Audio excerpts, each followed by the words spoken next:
उनका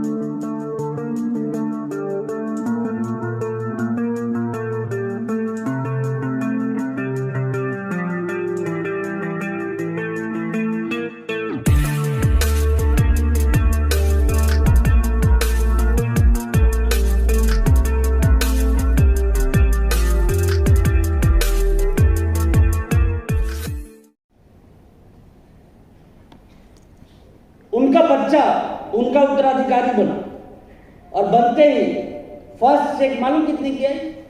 76,000। मैं कल झारखंड देवघर में था, उसकी स्पीच को सुन रहा था। उसने बताया कि मेरे पिताजी के जाने के बाद जो टॉप इनकम आई है वो 96,000 की है। गर्व हो रहा था मुझे कि एक बच्चा जो ठीक से खड़ा नहीं हो पा रहा है, एक बच्चा जो ठीक से बोल नहीं पा रहा है, एक बच्चा जो अभी आरसीएम को समझता भी नहीं है, उसकी शुरुआत जब 70,000 और 90,000 से हो रही है, तो इससे बड़ा समझने के लिए क्या कुछ हो सकता है।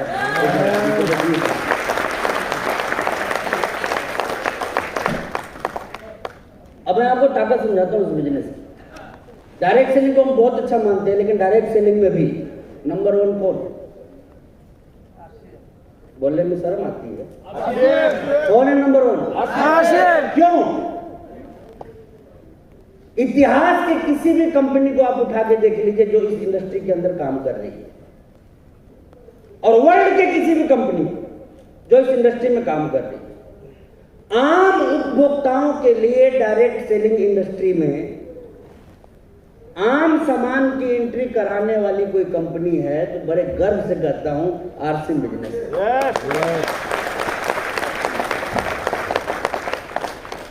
जी हाँ, साबुन सर्फ और शैम्पू बिकते थे, पहले भी बिकते थे, लेकिन पता नहीं क्या उसमें सोने का पाउडर डला होता था कि सोने का पेस्ट होता था, कीमत बहुत ज्यादा होती। रिजनेबल प्राइस पे यूजेबल प्रोडक्ट देने का यदि किसी ने हिम्मत दिखाया तो वो किसने दिखाया? डायरेक्ट सेलर की पहुंच तक आटा चावल तक जैसे प्रोडक्ट को पहुंचाया तो किसने पहुंचाया? इतने कम समय में आप बड़े बड़े कंपनियों के इतिहास को उठा के देखिएगा, वर्ल्ड वाइड इतने कम समय में प्रोडक्ट की इतनी विशाल श्रृंखला यदि किसी ने खड़ी की तो वो किसने की? इतने कम समय में इतना ज्यादा डिलीवरी सिस्टम यदि किसी ने बिठाया तो वो किसने बिठाया? जी हाँ, शायद आपको आंकड़ों का अंदाजा नहीं होगा। और दूरदर्शिता देखिए आरसीएम बिजनेस की कि हिंदुस्तान की 50% कंपनी के जो डिस्पैच डिपो हैं प्रोडक्ट के, वो अपनी खुद की जमीन है।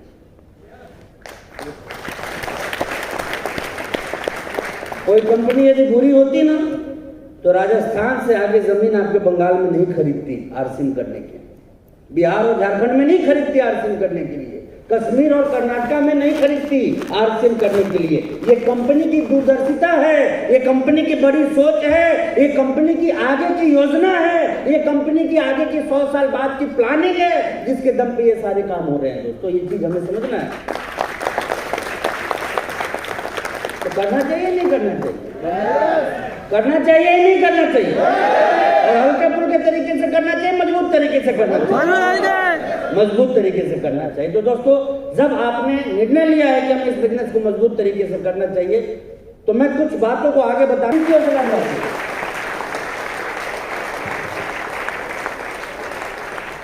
और मैं आपको बता दूं, एक बार की बात आपको बता रहा हूं। बैठिए प्लीज, थैंक यू।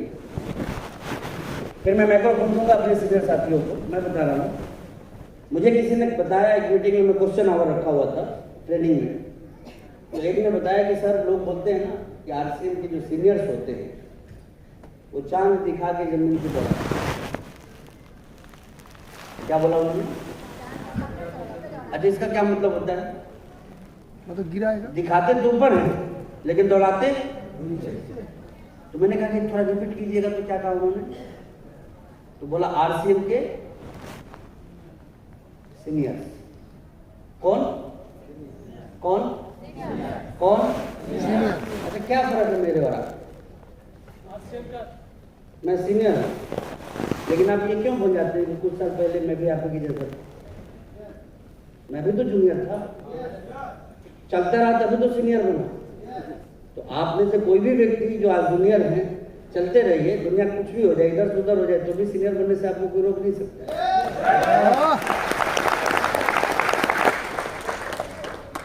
देखिए, ये वो साथी हैं जिन्होंने कि ना सिर्फ सपना लिया था, बल्कि उन सपनों को पूरा करने के लिए एक लंबा संघर्ष भी किया। और ये मिसाल है उस बात की कि व्यक्ति यदि संघर्षों के लिए तैयार हो तो अपने सपने को जरूर हासिल करता है, अचीव जरूर करता है उन चीज़ों को। और आज हम यहाँ पे बैठे हुए हैं, एक बात कही जाती है कि एक लीडर जब कोई सपना लेता है तो उससे लाभान्वित यानी कि बेनिफिट सिर्फ वो लीडर नहीं उठाता, बल्कि उनके साथ साथ कई लोगों के पास में वो लाभ के रूप में आता है।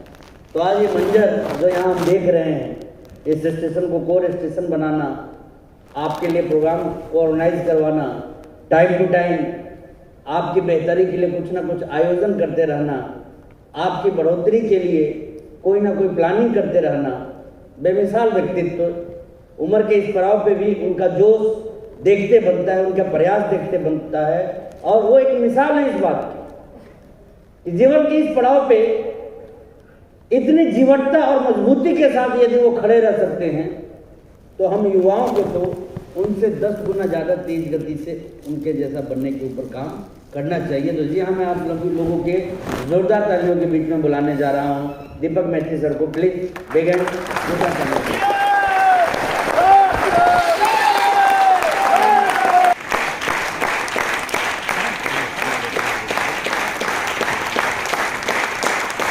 सर की जी मिसेज भी हैं, यहाँ पर डांगनी भी हैं, एक शानदार सपोर्ट होता है उनका। सर कई दिनों तक बाहर रहते फिर भी उन्हें परेशान नहीं करती। तो उनके सम्मान में वही मैं चाहूँगा जोरदार करना।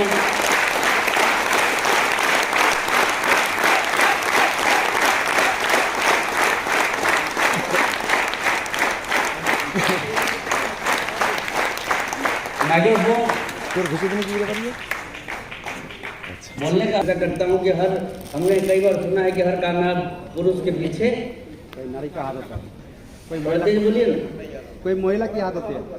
नहीं, अभी आपको बोला हर कामयाब व्यक्ति के पीछे एक औरत का हाथ होता है। जी हाँ, बिल्कुल औरत का हाथ होता है, क्योंकि व्यक्ति जब कामयाबी के लिए निकलता है तो औरत का फोन आवे कामयाबी के संबंध में तब तो ठीक रहता है, लेकिन क्या खाए, कितना खाए, क्यों खाए, कब आएंगे,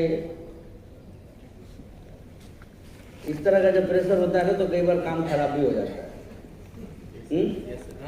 होता है नहीं होता है?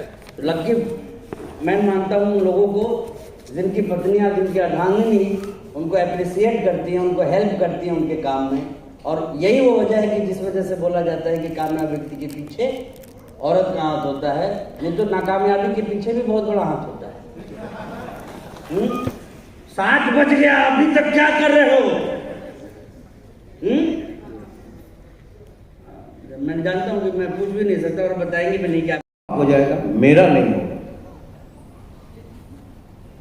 आप लोगों का सारे डाउट मैं बोलता हूं हम लोगों को दे दीजिए।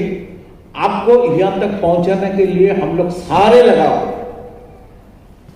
आपका अपलाइन से टीसी सर तक सारे लगा है आपका पीछे।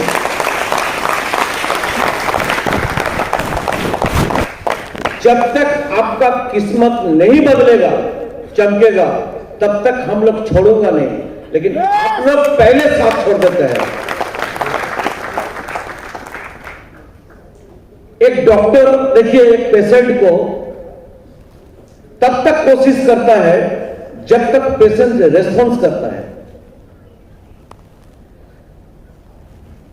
पेशेंट रेस्पॉन्स करता है तो देखिए डॉक्टर भी कोशिश करता है ना।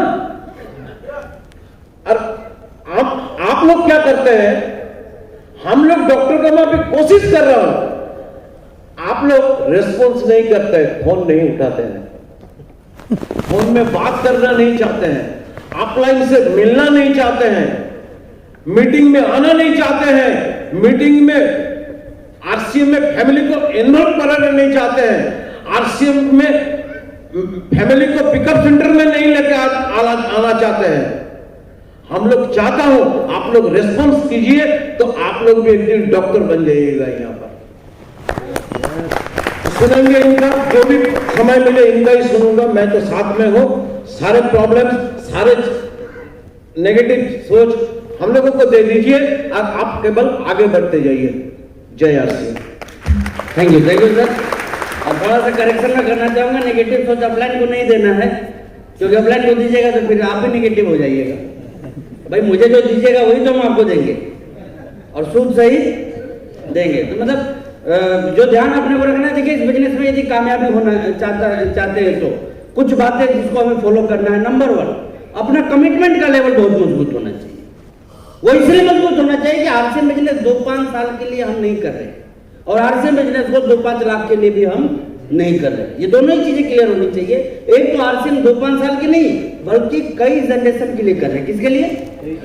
कई। तो चूंकि परिणाम बड़े हासिल करने हैं तो प्रयास भी हमें बड़े ही करने पड़ेंगे। आप सहमत हैं इस बात से? तो इसके लिए हमारा कमिटमेंट का जो लेवल होना चाहिए वो बड़ा ही स्ट्रांग होना चाहिए। छोटे छोटे सवालों से हम बिखर जाते हैं, छोटे छोटे यातनाओं और घटनाओं से हम डर जाते हैं। तो ऐसे लोगों के लिए बड़ी कामयाबी नहीं बनी, जो छोटी छोटी समस्याओं में उलझ के रहते हैं। किसी को गर्मी लगने लगती है, किसी को सर्दी लगती है, किसी को बरसात में भीगने का डर होता है, कोई घर से बाहर नहीं निकलना चाहता है, कोई लोगों से मिलना नहीं चाहता है, कोई लोगों से बात नहीं करना चाहता है। तो ये क्यों होता है? इसके पीछे एक सबसे बड़ा कारण है मजबूत कमिटमेंट का ना होना। मीटिंग में हमको जबरदस्ती बुलाया जाता है तब हम आते हैं, ट्रेनिंगों में जबरदस्ती बुलाया जाए तब आते हैं। ये क्यों होता है? कमिटमेंट लेवल का ना होना। और मैं आप सभी लोगों से यही कहना चाहूंगा कि चुनौतियों से जो इंसान लड़ते हैं ना, वही बहुत आगे तक जाते हैं, और इसकी आदत हमें बना लेनी चाहिए। ऐसा क्यों? गर्मी किसको लगती है मालूम है आपको? गरीब लोगों को। बारिश से डर किसको लगता है? गरीब लोगों को। सर्दियां किसको सताती है? गरीब लोगों को।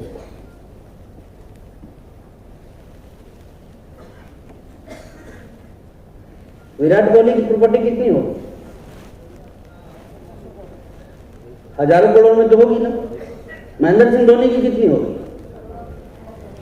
हजारों करोड़, सिर्फ करोड़ों में नहीं, हजारों करोड़। सचिन तेंदुलकर की कितनी होगी? हजारों करोड़ में प्रॉपर्टी होगी। आज इसी टेम्परेचर में 47, 46 हम घर से प्लान दिखाने के लिए नहीं निकलते, जबकि ना एक अच्छा जीवन है, ना अच्छी इनकम है, ना बच्चों की सारी जरूरतों को पूरा कर पा रहे हैं, ना बीवी की सारी जरूरतें पूरी हो पा रही है, ना माँ बाप की सारी जरूरतों को हमने पूरा किया है, फिर भी सताता है गर्मी। लेकिन वो हजारों करोड़ का मालिक आज इसी टेम्परेचर में टेस्ट मैच खेलना होता है 5 दिन के लिए। जिस धूप में हम निकलना पसंद नहीं करते हैं ना, उसी धूप में वो आदमी खड़ा रहता है। कमिटमेंट।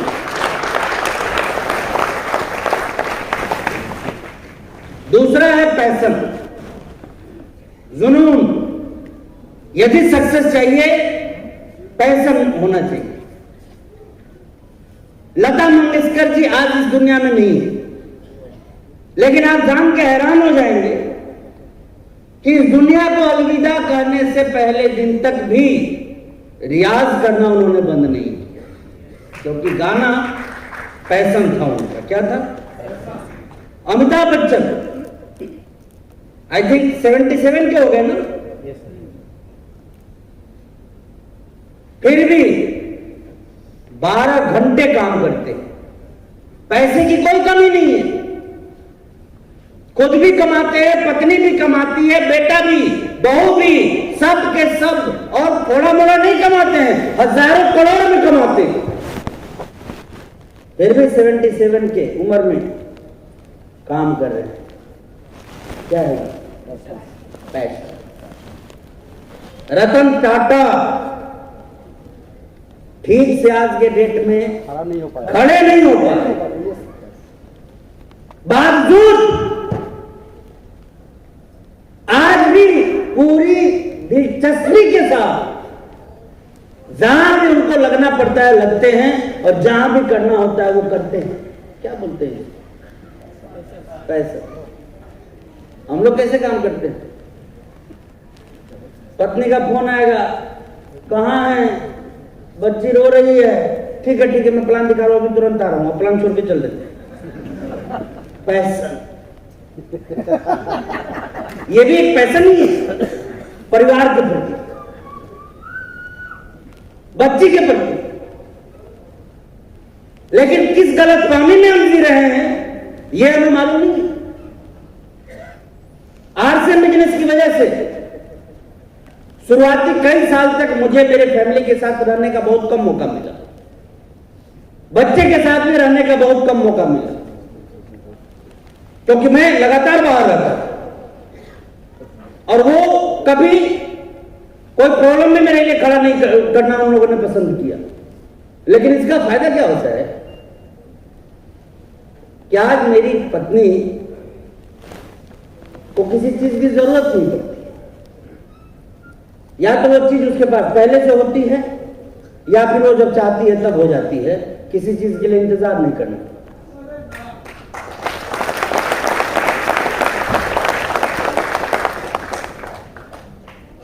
दो ही बच्चे हैं छोटे छोटे, लेकिन पढ़ाई के ऊपर महीने में कम से कम 1 लाख रुपए का खर्च। कितने का? 1 लाख। कितने का? 1 लाख। अब ठीक है, मैं उसको स्कूल नहीं ड्रॉप कर पाता हूं आरसीएम बिजनेस करने की वजह से, इसके पैशन की वजह से, लेकिन जहां वो सोचता है वहां से आगे लेके जाता हूं इस पैशन की वजह से।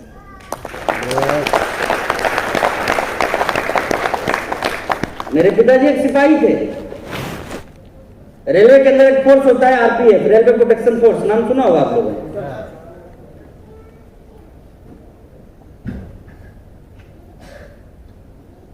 खुद की नौकरी से कभी एसी में ट्रेवल नहीं किए, कभी फ्लाइट में ट्रेवल नहीं किए, लेकिन आज मुझे गर्व होता है कि आरसीएम की वजह से उनके डिपार्टमेंट के बड़े बड़े अधिकारी जो लाइफ नहीं जीते होंगे, वो लाइफ वो अपने घर में जीते हैं, अपने बच्चों की वजह से और आरसीएम की वजह से, क्योंकि यहां पैसा है। तो नंबर 1 क्या स्ट्रॉन्ग करना है दोस्तों? कमिटमेंट। और कामयाब होने का क्या होना चाहिए? पैसा होना चाहिए। और तीसरी चीज, प्यार कीजिए अपने इस बिजनेस को, और दुनिया की किसी भी बेहतरीन चीज से ज्यादा प्यार कीजिए, हद से ज्यादा प्यार। हमसे बहुत बड़ी भूल होती है, कई बार हम उस भावना के साथ इस बिजनेस को नहीं कर पाते जिस भावना से हम इस बिजनेस को करना चाहिए। कई बार हम उस सोच के साथ इस बिजनेस को नहीं प्यार कर पाते जिस तरह से इस बिजनेस में हमें सोचना चाहिए। प्रोडक्टर से प्यार नहीं होता, पीयूसी से प्यार नहीं होता, अपलाइन से प्यार नहीं होता, डाउनलाइन से प्यार नहीं होता, अपने लोगों से प्यार नहीं होता, अपने परचेजर से प्यार नहीं होता। और इसका खामियाजा हमें किस रूप में भुगतना पड़ता है? जिस गति से हम आगे बढ़ सकते थे उस गति से हम आगे बढ़ नहीं पाते इस बिजनेस में। और इसीलिए मैं बोलना चाहता हूं कि कमिटमेंट, पैशन एंड लव का प्रॉपर तड़का जिस दिन लगेगा ना इस बिजनेस के अंदर, आप देखिएगा कामयाबी आप आगे आगे और आपके पीछे पीछे कामयाबी दौड़ते हुए आएगी। ये चीज दिमाग में रखिएगा। तो तैयार हैं आप इस बिजनेस को करने के लिए? मजबूती से करने के लिए तैयार हैं? तो दोस्तों अभी एक शानदार मौका है, अभी कंपनी की एनिवर्सरी आ रही है, और इस एनिवर्सरी के अंदर कंपनी ने कई बड़ी बड़ी घोषणाएं की। जो लोग न्यू पिन पे आएंगे उनको भी सम्मानित किया जाएगा, और साथ ही साथ जो लोग 10,000 बिजनेस वॉल्यूम लगातार 4 महीने, जिसको कंपनी ने एक्सटेंड किया है इस महीने से, यानी कि जुलाई, अगस्त और सितंबर तक जिनके 40,000 बिजनेस वॉल्यूम हो जाएंगे वो भी, लेकिन उसके कुछ नियम एवं शर्तें हैं, वो आपको जान लेना है। वो सारे के सारे लोग एनिवर्सरी में सम्मानित हो सकते हैं। तो एक शानदार जानदार मौका है आपके पास में अपने आप को प्रूव करने का। और मैं एक ही सिद्धांत पे काम करता हूं कि जीवन में जब भी मौका मिले अपने आप को साबित करने का 100% अपने आप को कीजिएगा, पीछे मत हटिएगा। क्योंकि वो किस्मत वाले इंसान होते हैं जिनको अपने आप को साबित करने का मौका मिलता है, अपने आप को साबित करने का फील्ड मिलता है, अपने आप को साबित करने का प्लेटफॉर्म मिलता है। और ये प्लेटफॉर्म आपको वही प्लेटफॉर्म मिला है जिसका नाम है आरसीएम बिजनेस। मुझे आज भी याद है, जब दुनिया मेरी नाकामयाबी पे हंसा करती थी तो मैं उनको एक ही चीज बोलता कि देख भाई, अपने लिए कामयाब बन के दिखाऊं या ना दिखाऊं, तुझे दिखाने के लिए तो अब मुझे कामयाब बनना है। जरूर जरूर। और वही जोश, वही जुनून इतने बड़ी कामयाबी तक ले आया। और ये तो कुछ भी नहीं है, एक महज शुरुआत है। क्या मैंने कहा? शुरुआत है। मैंने आपको बताया था ना 700 करोड़ 800 करोड़ कैसे आएंगे, देखना चाहते हैं? देखना चाहते हैं? आपको मालूम है 7 रुपए के लिए झालमुड़ी वाला कितना चिल्लाता है ट्रेन में? और 700 करोड़ के लिए तो आप ऐसे बोल रहे हैं जैसे मेरे पे आसान कर रहे हैं। तैयार है जाने के लिए? तो मैं आपको बताऊं दोस्तों, मैंने अभी थोड़ी देर पहले अपने नेटवर्क के विषय में आपको बताया था। कितने का नेटवर्क? 11 लाख। चले, अच्छी बात है, याद है। कितना? 11 लाख। अभी रिसेंटली एक प्रोडक्ट आया हम लोगों के बीच में, अभी तुरंत आ रहा ही रहे, जिसपे काम करना हमने अभी शुरू किया है। नेटवर्क भविष्य में आपको क्या बना सकता है, क्या दे सकता है और कितना ऊंचाई तक पहुंचा सकता है, इसका अनुमान लगाना भी मुश्किल काम है आपके लिए। एक प्रोडक्ट आया, तुलसी पेंट। आया ही नहीं आया? नाम सुना आपने? सुना, लेकिन मैं जानता हूं कि जैसे चॉकलेट आया, नमकीन आया, बिस्किट आया, उसी तरह आपने मान लिया कि एक पेंट है, एक प्रोडक्ट है। इसकी गहराई में तो नहीं गए भाई। पूछ में आग तो तब लगेगी ना जब गहराई में जाइएगा। पूछ में आग तो तब लगेगी जब इसकी संभावनाओं को समझिएगा। दिल गार्डन गार्डन आपका तब होगा जब इसके भविष्य को आप देखना शुरू करिएगा। वो भविष्य में दिखा रहा हूं। 11 लाख में से 1 लाख लोग, कितने? 1 लाख लोग यदि इसके प्रोडक्ट के यूजर बन जाए तो क्या होगा? अभी पिछले 2-3 सालों में से आपने इनमें से किसी ने घर बनाया, अपने पेंट कराया घर में पिछले 2-3 सालों में? अब ये या तो यहाँ ऐसे कीजिए या फिर ऐसे कीजिए, बीच में क्यों फंसे हुए? घर थोड़ी मांग रहा हूं आपसे। हाँ, कितना पैसा लगा पेंटिंग कॉस्ट? मतलब घर में नहीं, पेंटिंग कॉस्ट। ओ, ये बोलना चाह रहे इधर किसी ने बताया? हाँ सर, कितना पेंटिंग कॉस्ट कितना है? 70,000। ओके, आप ही कोई बता रहे थे इधर 50,000। तो एक ऑन एवरेज, वैसे तो मकान अच्छा है तो 3 लाख 4 लाख 5 लाख रुपए तक लगते हैं पेंट करवाने में। बट आप बताइए कितना मान लें? 50,000 मान लें, 1 लाख मान लें? हाँ, 1 लाख मान लें? 1 लाख। अब देखिए, इकाई, दहाई, सैकड़ा, हजार, 10,000, लाख, यानी इतने लाख लोग मिलके 1 लाख का पेंट यदि यूज कर लेंगे तो मेरा क्या होगा रे कालिया? कितना बिजनेस मिलेगा? तो टर्नओवर चेक कीजिए ना। इकाई, दहाई, सैकड़ा, हजार, 10,000, लाख, 10 लाख करोड़, 10 करोड़, अरब, अरबों का टर्नओवर सिर्फ 1 लाख यूजर से एक प्रोडक्ट देगा। और इसका छीटा भी पड़ा ना इनकम का, तो 4 मर्सिडीज इधर और 4 मर्सिडीज इधर खरीदेगा। बात समझ में आ रही है? यस। आज से पहले तक जब आप मार्केटिंग प्लान दिखाते थे, जल्दी जल्दी बोलिएगा, कितना प्रीमियम मिलता था? कोई व्यक्ति तैयार हो गया तो कितना प्रीमियम मिलता था? 500, 700, 1000। दिखाइए अब आज के बाद मार्केटिंग प्लान पेंट का। 40 मिनट में 50,000 बिजनेस लेके उठिए। कितना? 50,000, 1 लाख, 2 लाख समझाने में 40 मिनट ही लगना है ना? तो प्लान क्यों समझाए, पेंट क्यों ना समझाए? हेलो, बात समझ में आ रही है? और ये तो अकेले का काम है। हर दिन यदि एक ग्राहक आपने खोज दिया तो बिना किसी नेटवर्क के महीने का 15 से लेके 20 लाख का बिजनेस अकेले दम पे खड़ा कीजिएगा। यस। और कायदे से भी कर दिया आपने तो 20 लोग मिलके करोड़ों का व्यापार अभी से करना शुरू कर दीजिएगा। भाई आरसीएम बदल रहा है, पहले वाले चश्मे से आरसीएम को देखने की गलती मत कीजिएगा। और अब छूटे तो इसको रिकवर करने का भी मौका नहीं मिलेगा, ये याद रखिएगा। समझ जाइए, गाड़ी में सवार हो जाइए, अपने और अपने परिवार की बेहतरी के लिए, अपने लिए, अपने समाज के लिए, अपने परिवार के लिए जरूर इस बिजनेस को समझिए, जरूर इस बिजनेस को कीजिए, और समझ में आए तो भी कीजिए और ना समझ में आए तब तो जरूर कीजिए। मेरी बात याद रहेगी आप सभी को? याद रहेगी? लास्ट में बस इतना ही कहना चाहूंगा, देखिए जब भी मौका मिले, जब आप सड़क पे चल रहे हो, एम्बुलेंस को पास दीजिए, कहीं पेड़ लगाने का मौका मिले पेड़ लगाइए, और अपने बच्चों को, अपने परिवार को और अपने समाज को नहीं कुछ दे सकते हैं तो आत्मविश्वास और हौसला जरूर दीजिए, आर्सिन करने की सलाह जरूर दीजिए। बहुत बहुत धन्यवाद। Thank you.